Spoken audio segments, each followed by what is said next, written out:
Hello, I'm Teresa Damasco, and I decided to do my presentation on the Glass Menagerie and how abandonment was a major theme of this play, how it touched every character in some way, and how in the end it tears this small family apart.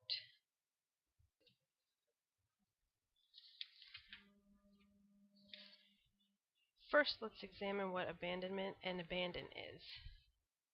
Abandonment is the action or fact of abandoning and being abandoned.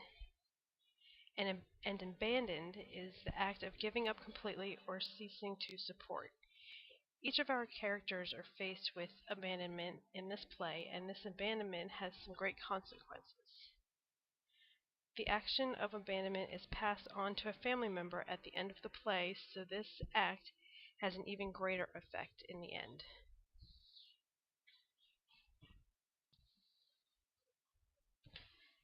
There are not very many characters in this play, only four, but each of them are haunted by being abandoned. You have a small family consisting of Amanda Wingfield, Laura Wingfield, Tom Wingfield.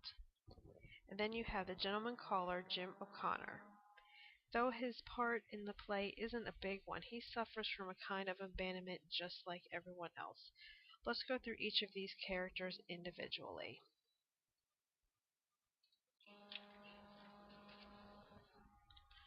First, let's have a look at Amanda Wingfield.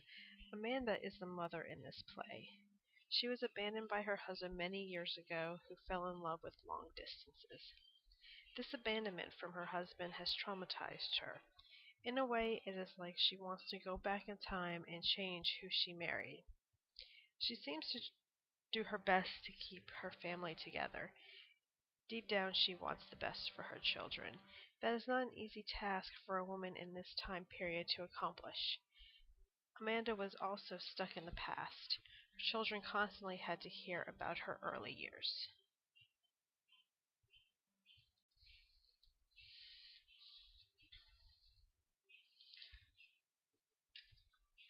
Amanda liked to brag about her youth and how she had many gentlemen callers. She would sit and tell her children the names and occupations of her gentlemen callers and how she could have had a wonderful life with them. She also told the tragic story of one of her callers that died tragically with her picture in his pocket. Her choice was to marry Laura and Tom's father. She chose the life that she now has, but she doesn't want to accept that. Amanda proves even greater about her living in the past when Jim, the gentleman caller for Laura, shows up, and she comes out wearing a dress she had when she was receiving her gentleman callers. She acted like Jim was there for her.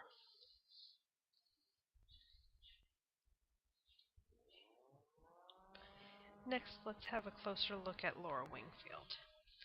Laura is the daughter of Amanda and was abandoned by her father.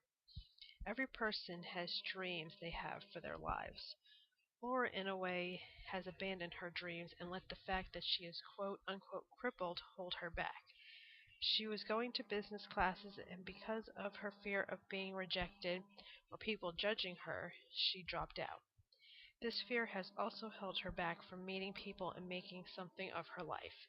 She has submerged herself in her glass figurines. She makes up stories for them. They have become her life.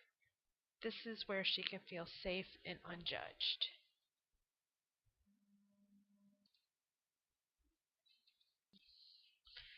Laura, in a way, relates to her figurines.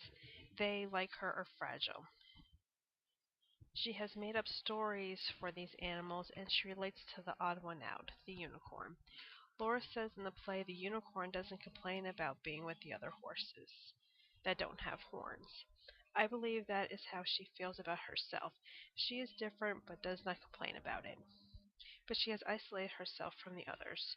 When the horn breaks on the unicorn, she thinks this might be a blessing in disguise. He is just like the other horses now. That seems to be what Laura is craving, to be like everyone else.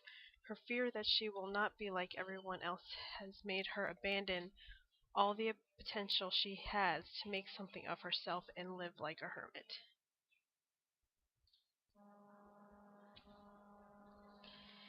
Next, we will look at Tom Wingfield more closely. Tom is the son of Amanda. He has also taken on the role of man of the house since his father left. Tom does all he can to support his mother and sister, but he isn't satisfied with his life. Tom, like many other young men, has a craving for adventure. That is a trait that he inherited from his father.